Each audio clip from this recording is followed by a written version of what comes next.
What's good, YouTube? It's your boy, Blue Blood Sports TV. So I want to talk about this, man. So apparently Joseph Parker and Anthony Joshua are close to getting a deal done to make the fight happen. Um, it was rumored that Anthony Joshua and Joseph Parker couldn't get the split down, so that was a roadblock in the situation. But now I'm hearing that this deal is almost done, and this fight should be taking place the first quarter of the year. I want to talk about this. The only one of the common opponents that they have is Carlos Takam, who was Anthony Joshua's last fight. Was Carlos Takam.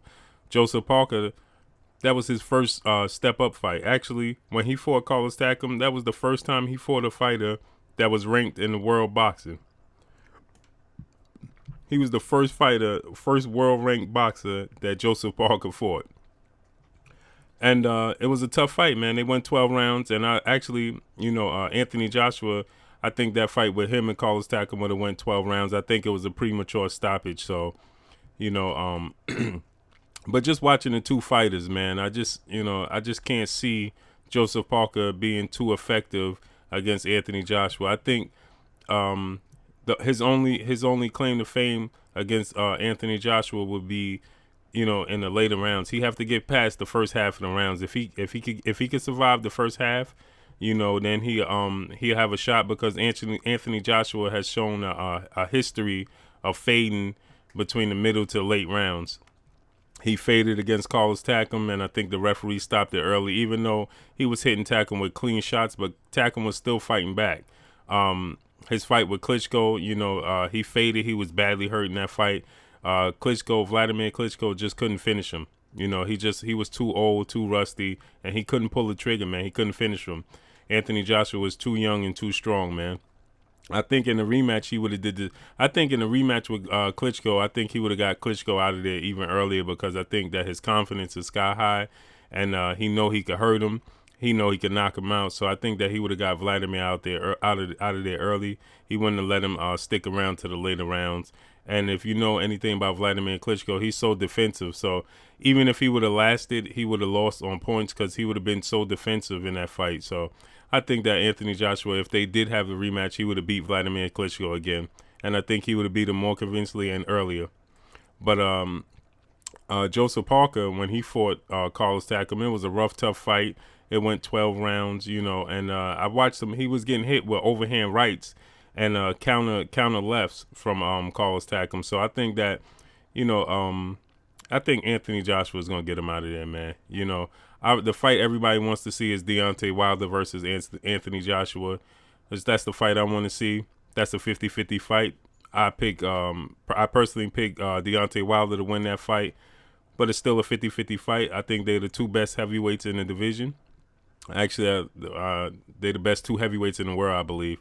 I believe that once upon a time Tyson Fury was in that mix. Tyson Fury is a real big dude, and he's real limbo on his feet, man. He's really mobile. He's really athletic for his size, man. He knows how to box, man, and he has fast hands. So, if he could get himself in shape and get himself together and get a couple of tune-up fights, yeah, he'll be a tough out for both of those fighters. He's actually more polished than both of them, if you ask me. But Deontay Wilder has the equalizer, which is his right hand. But with the little sample size that we did see with Bermain Stavern, his jab did get a lot better. In that fight, I did see that his jab was a lot better. It was a small sample size, but the way he was throwing the jab, it had a lot of more anger and a lot more power on it. It wasn't just flicking it out there. He was throwing it with bad intentions.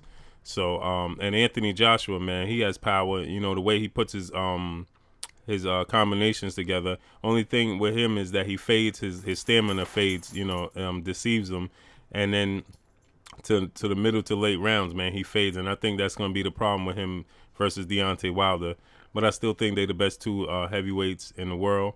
And I think that this fight, once it's made, once it's signed, sealed, and delivered, this fight with Anthony Joshua and Joseph Parker, I think that Anthony Joshua is going to get Joseph Parker out of there pretty early. I think that Joseph Parker game plan in that fight, I think, is going to be to survive until the middle to late rounds, because I think that they're going to be counting on Anthony Joshua getting tired and fading. But I think that Joshua came into the fight. That's another thing. Anthony Joshua is 6'6", 265 his last fight. And Joseph Parker is 6'4", and he weighed about 240, 247, I believe he weighed. And he has he's a shorter guy, he's a lighter guy, and he has a shorter arm reach, man. His arm reach is 78 inches. Anthony Joshua is 82 inches. So he has shorter arms, so that means he's going to have to work his way in the inside. And to get inside on Anthony Joshua, it takes a lot out of you, man. So that makes you tired yourself, man. You know, just trying to work your way to get into the inside, to get inside that dude, that makes you tired as well. So I think that Anthony Joshua is going to get him out of there, man. Joseph Parker sports a record of 24-0 with 18 KOs. Anthony Joshua sports a record of 20-0 with 20 KOs. Even though I believe his last fight with Carlos Takam would have went the distance, I don't think that would have been a knockout.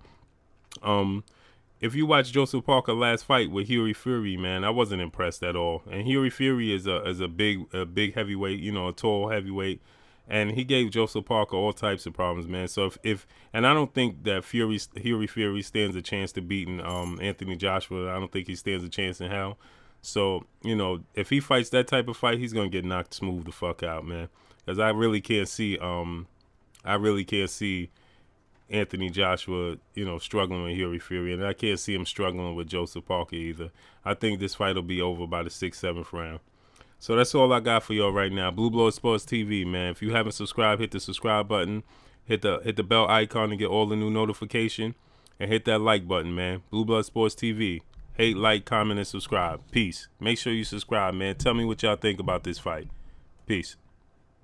Hey, you have just finished watching Blue Blood Sports TV. Don't forget to hit the bell icon for notifications, the like button, and most importantly, the subscribe button.